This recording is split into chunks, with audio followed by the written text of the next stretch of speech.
Buenos días a todos y todas los que nos siguen en nuestra red social de Facebook bajo Cumbre Social PR. Le damos la bienvenida a este nuestro cuarto foro digital y el tema que nos convoca hoy es el tema de la corrupción y cómo este fenómeno se expresa o trasciende a todo el país y a toda una sociedad. Para discutir este tema nos encontramos con el licenciado Julio Fontanet, a quien le damos la bienvenida a este foro digital. Bienvenido. Buenos días, un placer estar con ustedes. Siempre es un honor colaborar con la Cumbre Social, particularmente un tema tan pertinente para el país como es el tema de la corrupción.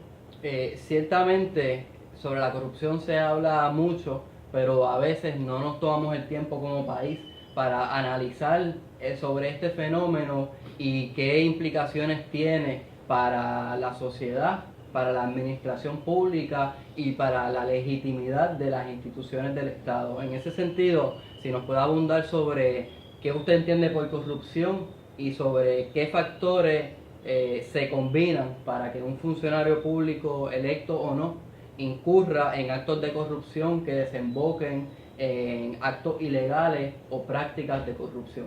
Muy bien. Bueno, desde el punto de vista legal, ¿no? Porque esa es mi formación, no podría dar una definición sociológica de corrupción, pero me imagino que de mi parte lo que corresponde es una definición formal de derecho, ¿no? Corrupción podría ser, o es ciertamente, aquella conducta realizada por un funcionario público a fines de dejar de hacer lo que debería de hacer o hacer lo que no debería hacer a cambio de alguna prebenda, que puede ser dinero, puede ser algún tipo de beneficio o regalo. Esa es la definición, ¿verdad?, más general, pero abarcadora a su vez de lo que es corrupción. ¿Qué propicia la corrupción? Yo no tengo duda que es el hecho de que en una sociedad como la nuestra, neoliberal, que atesora el consumismo, es que el poder económico es bien importante. El tener muchas cosas materiales implica prestigio, implica éxito. Es una pena que una sociedad bajo esa, ¿verdad?, bajo ese esquema, pues atesora más lo que uno tiene, lo que uno proyecta tener, que lo que uno hace como ser humano. Es decir, es más importante si tienes un bote, si dónde tú vives, las prendas que utilizas, que los grados universitarios que tienes o las buenas obras que haces o lo que haces comunitariamente. Y ese es el problema que tienen las sociedades capitalistas fundamentalmente, que atesoran en exceso lo material. Bueno, pues la corrupción es fruto, ¿verdad?, de esa ansia desmedida por acumular esa riqueza, por acumular lo material. Ciertamente en Puerto Rico vivimos en una especie de paradoja muy perjudicial para el país. Por un lado es generalizada la percepción de que la corrupción es continua, de que es a todos los niveles y que lejos de disminuir ha aumentado y hasta digamos se ha sofisticado. Por el otro lado, la ciudadanía continúa eligiendo o validando a prácticamente los mismos funcionarios y las mismas estructuras que se perciben como corruptas. ¿Cómo explicar esta situación? Y si piensa que en ese sentido la corrupción es permitida y tolerada por amplios sectores del país. Bueno, yo pienso que existe cierto grado, y lo digo, ¿verdad?, con frustración, pero existe cierto grado de tolerancia a la corrupción. Y fíjate que hay algunas frases que uno escucha que se repiten, que son reflejos inequívocos de ellos. Por ejemplo, aquella frase famosa de, bueno, él robó pero hizo obra, él fue corrupto pero hizo obra. Pues ahí está claramente el problema que hay en Puerto Rico, es decir, como que ya se parte de la premisa que parte de ser funcionario público implica enriquecerse indebidamente al ostentar ese puesto. Yo creo que ese es un problema fundamental. Así que existe cierto grado de tolerancia, aunque no se verbalice, salvo en frases como esa desafortunadas, pero yo creo que en el subconsciente de muchas personas dice, bueno, aquel es corrupto, pero fíjate, soy amigo de él, me invitó a su actividad, me invitó a su bote, y es preocupante, ¿verdad? Cuando tú vas, te invitan, qué sé yo, a un bote, para ir a Culebra, o a Icaco, o a Vieques. A ti muchas veces no te importa si el dueño de ese bote obtuvo ese bote ilegalmente por actos corruptos, es que pues que es tu amigo, y eso es parte de ese grado de aceptación que no podemos tolerar. Por otro lado, la pregunta se plantea de que hay varios grados de corrupción. Hay uno burdo y uno un poco más sofisticado. Muchas veces la gente que es arrestada son los actos corruptos burdos, como por ejemplo el alcalde, que a cambio de alguna prebenda pues da un contrato y le dan como parte de eso hay un quid pro quo para recibir algún tipo de dinero, ¿verdad?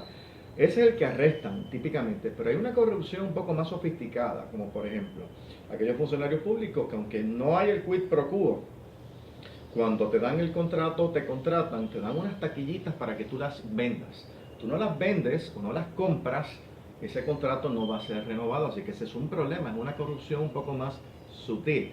Al igual que la que tiene algunas asociaciones de mucho poder económico, y estoy hablando de mi opinión personal, como por ejemplo la Asociación de Bancos, tiene ahí cabilderos a tiempo completo para oponerse a cualquier legislación que de alguna manera afecte los intereses de los bancos. ACODESE, esa entidad que vela por los intereses de los planes médicos, que le dio dinero a De Castro Font para que se opusiera y no le diera trámite a legislaciones que fueran contrarias a los planes médicos. Bueno, a De Castro Font lo arrestaron, pero vimos que arrestaron a alguien de ACODESE, vimos que arrestaron a algunos de los presidentes de esas compañías de planes médicos que le dieron dinero a De Castro Font, no, porque también el gobierno es muy selectivo a quién acusa y quién no acusa. Y hay gente que sabe de manera más sofisticada hacer actos de corrupción. Yo tengo también que mencionar, porque me molesta mucho, el caso del gobernador Luis Fortuño. ¿Cómo es posible que un gobernador, terminado su mandato, inmediatamente comienza a trabajar con una firma de abogados para la cual el gobierno de Puerto Rico tenía un contrato millonario y le da un salario extraordinario, incluyendo residencia allá en Washington? Preocupante, y más cuando la que está a cargo de ética gubernamental le dio la autorización. Claro, la ética gubernamental que nombró el gobernador Luis Fortuño le dio el visto bueno. Y aunque no le diera aunque le hubiera dado el visto bueno, yo creo que la prudencia, el valor, tu legado como ser humano, como exgobernador, debió haberte dicho: no aceptes este contrato. Pero vamos, hay estándares y todo el mundo, todos esos chavos, todos esos millones, pues es justo también, ¿verdad?, que él un poco baile en esa danza de los miles. Y así que esta es una corrupción más sutil, menos burda, y que pasa de manera desapercibida. Y yo creo que si vamos a hablar de corrupción, vamos a hablar de todo, no meramente lo de los alcaldes ineptos que los cogen haciendo actos de corrupción menos sofisticados. Ciertamente, muchos analistas han dicho o han coincidido en que en cierta medida la corrupción hasta se ha legalizado. Y si pudiéramos abundar sobre si la corrupción tiene un efecto dominó que se manifiesta en varias vertientes principales. Claro. La primera hacia una vertiente sobre la sociedad y la segunda sobre las estructuras internas de una administración, sea municipal, sea estatal o en una agencia. ¿Puedo abundar sobre ello? Sí, mira, yo veo que la corrupción tiene muchos efectos, pero yo identifico tres efectos fundamentales. Primero, es que el dinero que se utilizó o que se apropió indebidamente, pues bueno, era para hacer unas obras, para dar servicios, departamento de educación, la universidad, más carreteras, lo que fuera, beneficios para todos nosotros, ¿verdad? Pero ¿qué sucede? Como se lo apropiaron para las cosas materiales de cada cual, ¿verdad?, para su patrimonio privado, pues entonces no vimos esa obra. Así es que ya de entrada tiene un efecto de que no estamos recibiendo los servicios que como contribuyentes estamos pagando, los que pagamos contribuciones, ¿no? Porque hay mucha evasión contributiva también de ese sector. Pero entonces ahí hay una obra que se presupuestó, que está el dinero asignado y no se realizó. Hospitales, ¿verdad?, centro médico. Después nos preguntamos por qué no tienen dinero, porque es que se lo han robado. En segundo lugar, me parece a mí que aumenta el costo de hacer el negocio con el gobierno, lo que implica también que vamos a pagar más contribuciones para menos servicios. ¿Por qué? Pues porque el que contrata con el gobierno sabe, tengo que aumentar esa factura, tengo que inflarla, porque tengo que darle un poquito al alcalde, un poquito al otro.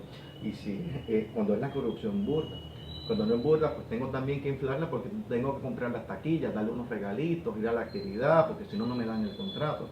Así que aumenta mucho, realmente de manera muy significativa, ¿verdad?, el costo de hacer negocios con el gobierno. En tercer lugar, yo creo que crea un efecto social devastador, porque nos frustramos, porque llega mucha gente a pensar de que, bueno, es parte de, que esto no se puede combatir, es como es inherente a la conducta humana. Yo creo que no, hay países como los nórdicos que el nivel de corrupción es nominal, nunca es inexistente, pero es nominal, ¿verdad? En Puerto Rico y al igual en Estados Unidos no es nominal, es muy significativo. Entonces lo que sería terrible es que empecemos nosotros a concluir como sociedad de que bueno, es que no hay alternativa, que aquí se falta más instrumentalidades, más estructura, que es así. No, no es así. Esto es inaceptable. En la medida en que empecemos a rechazar a los corruptos, que empecemos a decirle esto no está bien, usted lo que hizo es imperdonable, usted traicionó su juramento, hasta que no empecemos realmente a como sociedad a rechazar la corrupción, pues estamos condenados a vivir estos altos niveles de corrupción. Hablemos un poco sobre las instituciones locales que atienden el tema de la corrupción en el país. En teoría, pudiéramos concluir que tenemos un sistema bien articulado para detectar y detener la corrupción en el servicio público y más si son funcionarios electos. Es decir, tenemos la oficina del Contralor, tenemos la oficina de ética, el panel del FEI y hasta el Departamento de Justicia. Sin embargo, en la práctica, ese sistema ha probado ser ineficiente, ha probado ser inadecuado e incapaz de detener este fenómeno. ¿Coincide usted con esta apreciación? ¿Considera que es necesario reformular estas instituciones para que atiendan más proactivamente la situación de la corrupción? ¿O si por el contrario es un campo que ya está ocupado por las autoridades federales? Bueno, yo creo que las autoridades federales tienen bastante agenda para bregar con su propia corrupción, ¿verdad? Eso es una cosa por un lado. Ahora, nuestra estructura estatal, yo creo que es suficiente en principio. Va a depender a mi juicio de las personas que ocupan esos puestos. Claro, ya hemos visto, no digo necesariamente en esta administración o en las pasadas, donde realmente como que hay dos crisores. Es decir, yo soy muy flexible con una gente, ¿verdad?, de un color e inflexible con otro. Eso lamentablemente ha pasado con todos los contralores, ha pasado con todos los que están a cargo, bueno, no con todos, pero con la mayoría de los que han estado a cargo de ética gubernamental, o a veces del FEI, o a veces del Departamento de Justicia. Es decir, que a veces el elemento humano no ha sido el más objetivo, y eso también pues hay que decirlo, A mí me llamó mucho la atención y lo digo, y sobre eso escribí una columna, de cómo es posible que la Contralora critique a la alcaldesa de San Juan por darle hielo y agua a los manifestantes en contra de la Junta de Control Fiscal frente al Tribunal Federal, en una actividad totalmente legítima de libertad de expresión realizada en el municipio de San Juan. Pero como la Contralora estaba en contra de esa actividad, pues se puso ilegalmente a denunciar lo que no era un acto de corrupción. Es decir, y traigo este ejemplo para ilustrar cómo a veces la persona que ocupa ese puesto le imparte un poco de criterios ajenos a la buena administración al momento de investigar o al momento de no investigar. Por lo tanto, no es la estructura, muchas veces es el personal, particularmente no el de fila, sino el que la dirige. Por otro lado, yo creo que esas oficinas están trabajando para identificar la corrupción más burda. La más sofisticada necesita mayor capacitación, igual que a los federales, igual, porque es que evidentemente la corrupción adquiere unos niveles de desarrollo insospechables con la tecnología, ¿verdad? Con nuevas formas de apropiarse legalmente de dinero y muy sutiles. Yo creo que en ese aspecto sí hay espacio para mejorar, pero en todas las entidades que de alguna manera atienden la corrupción. Así es que a mí me parece que lo que tenemos es suficiente por el momento, pero dejando claro el espacio para mayor capacitación, para formas más sofisticadas, pero insisto, el problema es la gente que la dirige, y no digo ahora, siempre, hay unos mejores que otros, ¿verdad? Pero siempre, lamentablemente, el elemento político ha matizado a quien se acusa, a quien no se acusa, a quien se investiga, a quien no se investiga. En ese sentido, ¿qué estrategias podemos emplear para fortalecer las posiciones de no tolerancia a la corrupción política? Y si piensa que un gobierno mucho más abierto, mucho más participativo, mucho más transparente puede ser una alternativa para ese fin, o si por el contrario, como estaba diciendo, es una cuestión de cambiar una cultura a nivel de sociedad que por años hemos estado cultivando. Bueno, hay que empezar por nosotros mismos. Hay que empezar y vamos todos a hacernos, ¿verdad?, una introspección. ¿Estamos haciendo suficiente, tanto en nuestro modelaje como en nuestras expresiones en contra de la corrupción? Porque a veces, cuando no nos detenemos en una luz roja, ¿verdad?, por dar un ejemplo pedestre, bueno, pues un acto de corrupción, ¿verdad? No es sutil, ¿verdad? Muchas veces ya, vamos, si a las 12 de la medianoche no tienes que detenerte, pero vamos, lo que quiero significar es que a veces nosotros, ¿verdad? Como que destacamos aquel jaiba, aquel que no pagó las contribuciones que debía, qué bien, qué agresivo llenando la planilla, es decir, a veces tenemos nosotros que también autocriticarnos y dar el modelaje correcto de que estamos el discurso, no meramente vocal, sino con nuestras acciones anticorrupción. Yo creo que hay que propiciar esa cultura de rechazo a los corruptos y de rechazo a la jaibería esa asociada muchas veces con una corrupción más sutil. Yo creo que hay que empezar por cambiar el esquema valorativo de la sociedad. Yo creo que eso es fundamental, ¿verdad? Empezar a reconocer a la gente por lo que hacen, no por lo que tienen. Todo eso es fundamental para combatir esto. Claro, la estructura gubernamental pues tenemos también que combatir, tenemos que mejorarla. Yo creo que la transparencia que mencionaste es fundamental. Hay que tener acceso a documentos y siempre hay unos mantos de confidencialidad en acceder a documentos, y si tú no accedes a esos documentos, particularmente entidades que pueden investigar esto, ¿verdad? Asociaciones de interés público, pero se le obstaculiza tanto el acceso a información que a veces es muy difícil poder denunciar estas cosas.